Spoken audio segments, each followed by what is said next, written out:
আজ আমরা এমন এক মহাযুদ্ধের দ্বারপ্রান্তে দাঁড়িয়ে আছি যা হয়তো মানব ইতিহাসের সবচাইতে ভয়ানক অধ্যায় হয়ে উঠতে চলেছে। মানবজাতি আজ সেই আগ্নেয়গিরির কিনারায় দাঁড়িয়ে আছে যা পুষে ওঠার অপেক্ষায়। একদিকে ইরান, যা মধ্যপ্রাচ্যের একমাত্র সত্যিকারের সামরিক দানব, এবং অন্যদিকে আমেরিকা, টেকনোলজির চূড়ায় থাকা এক বিশ্বসেরা অত্যাধুনিক সামরিক শক্তি। আর তাই নির্দ্বিধায় বলা যায়, তাদের গর্জন যদি একবার শুরু হয় তাহলে পুরো বিশ্ব কেঁপে উঠবে।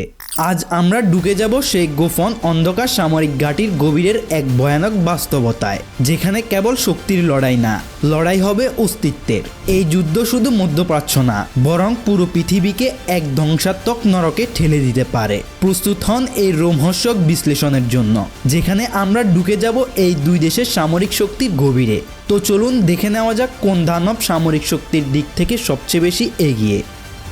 অর্থনৈতিক শক্তি। যুদ্ধ মানেই টাকার খেলা।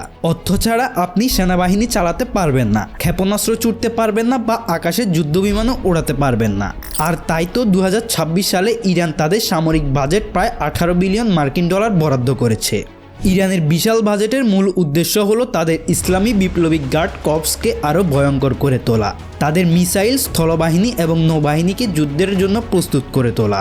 কিন্তু আমেরিকা কি অর্থের দিক থেকে পিছিয়ে? মোটেও না, বরং তারা বরাদ্দ করেছে প্রায় 915 বিলিয়ন মার্কিন ডলার, যা প্রায় ইরানের তুলনায় বহুগুণ বেশি। আর এই বিশাল অর্থ দিয়ে তারা তৈরি করছে পরবর্তী প্রজন্মের এআই চালিত ড্রোন, হাইপারসনিক মিসাইল এবং এমন সব অত্যাধুনিক যুদ্ধবিমান যা মুহূর্তের মধ্যে শত্রুকে নিশ্চিহ্ন করে দিতে পারে। কিন্তু শুধু টাকার পরিমাণই যুদ্ধে বিজয় নির্ধারণ করবে না। প্রযুক্তি, কৌশল এবং যুদ্ধক্ষেত্রের অভিজ্ঞতা একসাথে যুদ্ধের ওপর প্রভাব ফেলে। সেনাবাহিনী। ইরানের সবচাইতে বড় শক্তি কি জানেন? তাদের বিশাল সেনাবাহিনী। তাদের আছে 6,10,000 অ্যাক্টিভ মিলিটারি পার্সন। এর মধ্যে 3,50,000 সেনা নিয়মিত বাহিনীতে আর 1,90,000 সেনা সদস্য IRGC-তে নিয়োজিত। তারা সবসময় প্রস্তুত যে কোনো বিপর্যয়ের জন্য। কিন্তু আমেরিকার সেনাবাহিনীও সংখ্যায় ছোট না। তাদের সক্রিয় সেনাবাহিনী বর্তমানে প্রায় 13,28,000 সদস্য রয়েছে, কিন্তু রিজার্ভ বাহিনীতে রয়েছে আরও প্রায় 8 লাখ সদস্য, যারা যে কোনো সময় যুদ্ধের জন্য মাঠে নামতে প্রস্তুত। তাই বলাই যায় এখানে সংখ্যার দিক থেকে আমেরিকার বিশাল বাহিনী ইরানের তুলনায় অনেক বেশি শক্তিশালী। তবে ইরানের যুদ্ধের অভিজ্ঞতা এবং কৌশল তাদের জন্য বড় চ্যালেঞ্জ হতে পারে। স্থলবাহিনী। ইরানের স্থলবাহিনী হলো এক প্রাচীন দৈত্যের মতো, ভয়ঙ্কর এবং সংখ্যায় বিপুল। তাদের হাতে রয়েছে প্রায় 1500টিরও বেশি যুদ্ধ ট্যাঙ্ক। তাদের T-72 এবং অত্যাধুনিক কার ট্যাঙ্কগুলো গর্জনকারী আগ্নেয়গিরির মতো যুদ্ধক্ষেত্রে ধ্বংস ছড়াতে পারে। আর আছে প্রায় 7,000 আর্টিলারি সিস্টেম, যা দূর থেকে ধ্বংসাত্মক আঘাত হানতে সক্ষম। কিন্তু আমেরিকা কি এই দৈত্যের সামনে দাঁড়াতে পারবে?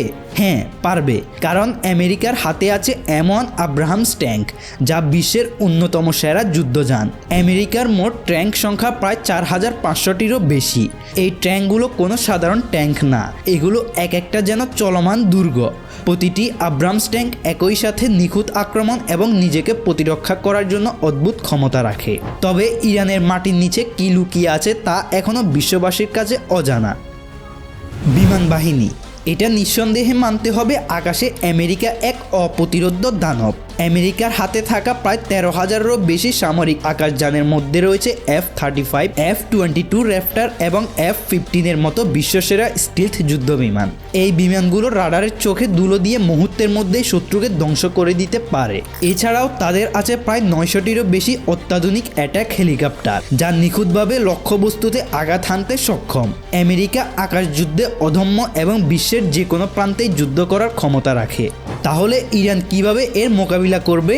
কারণ ইরানের হাতে আছে প্রায় 340টিরও বেশি যুদ্ধবিমান এবং হাতে গোনা কিছু অ্যাটাক হেলিকপ্টার। কিন্তু ইরানের গোপন কৌশল এবং বিশ্বের অজানা মিসাইল ক্ষমতা আমেরিকার এই প্রযুক্তি বাহিনীর জন্য বড় হুমকি হতে পারে। ইরানের আকাশ শক্তি হয়তো সরাসরি লড়াইয়ের জন্য কিছুটা পিছিয়ে, কিন্তু কে জানে কোন অজানা অদৃশ্য প্রযুক্তি তারা তাদের মাটির নিচে ঘাঁটিতে লুকিয়ে রেখেছে। ব্যালিস্টিক মিসাইল এবং পারমাণবিক শক্তি। যুদ্ধের শেষ আঘাত ব্যালিস্টিক ক্ষেপণাস্ত্র এবং পারমাণবিক শক্তি। এখানে ইরানের হাতে আছে সেজিল এবং খোরামশাহ মিসাইল, যা প্রায় 2000 কিলোমিটার দূর থেকেও নিখুঁত আঘাত হানতে সক্ষম। এছাড়াও ইরান সম্প্রতি ফাতাহ হাইপারসনিক মিসাইল তৈরি করেছে, যা বিশ্বের যে কোনো জায়গায় প্রচণ্ড গতিতে আঘাত হানতে পারে। কিন্তু পারমাণবিক শক্তি কি ইরানের আছে? এর উত্তর দেওয়া কঠিন, কারণ অনেকেই মনে করছেন ইরানের কাছে গোপন পারমাণবিক অস্ত্র থাকতে পারে, কিন্তু সেটা এখনো অজানা। কে জানে, ইরান হয়তো ইতিমধ্যে পারমাণবিক অস্ত্র তৈরি করে ফেলেছে। কিন্তু আমেরিকার হাতে আছে মিনিটম্যান 3 ইন্টারকন্টিনেন্টাল ব্যালিস্টিক মিসাইল, যা 13,000 কিলোমিটারেরও বেশি দূরত্বে আঘাত হানতে সক্ষম। আর হ্যাঁ, তারা প্রায় 5,000-এরও বেশি পারমাণবিক ওয়ারহেড নিয়ে বিশ্বজুড়ে একচ্ছত্র আধিপত্য ধরে রেখেছে।